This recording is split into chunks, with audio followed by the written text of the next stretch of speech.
बिस्मिल्लाहिर्रहमानिर्रहीम। अस्सलाम वालेकुम डियर स्टूडेंट। आज हमारा टॉपिक का डिस्कशन है एपिलेप्सी, मिर्गी के दौरे जिसको हम बोलते हैं। एपिलेप्सी क्या होता है? ये एक न्यूरोलॉजिकल डिसऑर्डर है, ब्रेन डिसऑर्डर है, करेक्टराइज्ड बाय रिकरंट, जिसमें रिकरंट होते हैं अनप्रोवोक्ड सीजर, बेसिकली चक्कर आते हैं।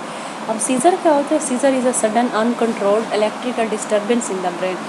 अब बेसिकली इलेक्ट्रिकल जो इम्पल्सिस होती हैं, नर्व्स होते हैं, उनके दरमियान जब ब्रेन में डिस्टर्बेंस क्रिएट होती है, उसकी वजह से क्या होता है? चेंजेस इन बिहेवियर में चेंज, मूवमेंट में, सेंसेशन में और कॉन्शियसनेस में। सम टाइम बंदा बेहोश भी हो जाता है। इसको हम क्या कहते हैं? Seizure. Epilepsy can effect all age, तमाम किस एज के लोगों को ये अफेक्ट करती है। क्रॉनिक कंडीशन होती है और इसमें क्या होता है कि basically epilepsy manage symptom with medication, इसकी सिम्टम्स के अकॉर्डिंग इसकी मेडिकेशन की जाती है। अगर हम सीज़र की टाइप की बात करते हैं तो हमारे पास नंबर 1 पे क्या आते हैं? Generalise seizure. ये कौन से सीज़र होते हैं? Involve widespread electrical change discharge in the brain and can affect the entire brain. ये बेसिकली जनरलाइज सीज़र होते हैं, इंटायर ब्रेन को, पूरे ब्रेन को इफेक्ट करते हैं। एब्सेंट सीज़र क्या होते हैं? ब्रीफ लैप्सेस इन अवेयरनेस और स्टार्टिंग स्पेल्स। टोनोक्लोनिक सीज़र क्या होते हैं? Involve muscle stiffness followed by jerking movement, muscle के अंदर स्टिफनेस हो जाती है, टोनिक फेज होता है और जर्किंग मूवमेंट, झटके लगते रहते हैं। मायोक्लोनिक सीज़र क्या है? Brief jerking movement of limbs. अगर हम फोकल और पार्शियल सीज़र की बात करते हैं, ये ओरिजिनेट करते हैं specific area of the brain, ठीक है।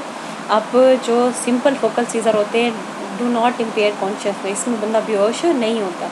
अगर हम कॉम्प्लेक्स फोकल सीज़र की बात करें, इम्पेयर कॉन्शियसनेस, बंदा बेहोश भी हो सकता है और अनयूजुअल बिहेवियर भी होते हैं। कॉज देखें, आइडियोपैथिक होते हैं, अननोन कॉज है इसका।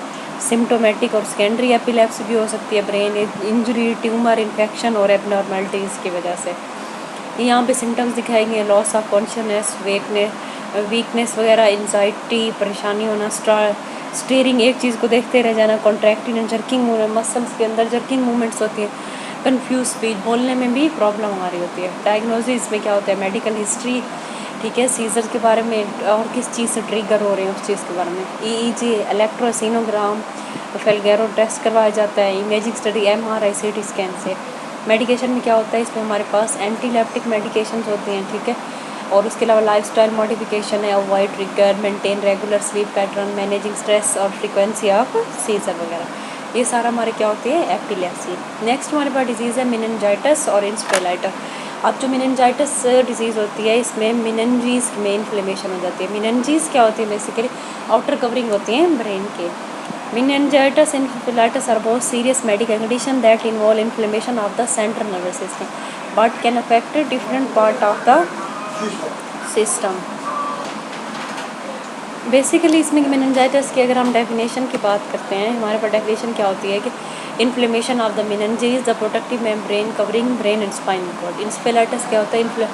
Inflammation of the brain tissue, brain के टिश्यूज होती हैं जो उनमें इन्फ्लेमेशन होती है। इंसेफेलाइटिस जो ब्रेन की आउटसाइडर कवरिंग में होती है वो मेनिनजाइटिस। कॉजेज देखिए, इन्फेक्शियस मेनिनजाइटिस हो सकता है, वायरल हो सकता है, बैक्टीरियल और नॉन इन्फेक्शियस भी हो सकता है, ऑटोइम्यून डिसऑर्डर, कैंसर की वजह से। सिम्टम क्या होती हैं कि सडन ऑनसेट ऑफ फीवर, अचानक से बुखार होता है, सवियर हेडेक होता है, स्टिफ नेकनेस होती है, नेक में स्टिफनेस आ जाती है, नोजिया और वोमिटिंग, फोटोफेबिया, लाइट से सेंसिटिविटी होती है, अल्टर्ड मेडिकल स्टेटस। डायग्नोसिस अगर हम बात करें तो लंबर पंक्चर किया जाता है, sample of cerebrospinal fluid is collected. Lumbar puncture में हम क्या करते हैं? CFSF को कलेक्ट करते हैं, blood test, CT scan, MRI वगैरह। बैक्टीरियल मेनिनजाइटिस के लिए हमारे पास क्या होते हैं? एंटीबायोटिक रिकमेंड किए जाते हैं, वायरल के लिए एंटीवायरल मेडिकेशन। इसके हमारे पास वैक्सीनेशन भी होती है, meningococcal, pneumococcal vaccine, good hygiene practice वगैरह। इंसेफेलाइटिस के अगर हम कॉजेज़ की बात सकते हैं, ये भी इन्फेक्शियस होता है, वायरल भी हो सकता है, ठीक है, नॉन इन्फेक्शियस भी हो सकता है। इसके क्या सिम्टम्स होते हैं? फीवर और हेडेक, बुखार, सर में दर्द, अल्टर मेडिकल स्टेटस होता है, neurological defect, weakness, coordination problem, difficulty in speaking, बोलने में मसला हो रहा था। डायग्नोसिस की अगर हम बात करते हैं, just like meningitis, lumbar puncture test, blood test, imaging studies वगैरह। ट्रीटमेंट में हमारे पास क्या होती हैं? एंटीवायरल मेडिकेशन आ जाती हैं, ठीक है। उसका नेक्स्ट डिजीज़ हमारे पास आती है बेल्स पाल्सी। ये क्या होता है? बेल्स पाल्सी वो कंडीशन है that cause sudden temporary weakness और पैरालिसिस ऑफ द मसल। अब जो अचानक ही मसल में पैरालिसिस आ जाता है, वीकनेस हो जाती है one side of the face के मसल में। The exact cause is often unknown, इसका भी एग्जैक्ट कॉज के बारे में नहीं पता, but it is believe to involve inflammation of the facial nerve. Basically क्या होता है, जो फेशियल नर्व होती है वहाँ पे इन्फ्लेमेशन हो जाती है।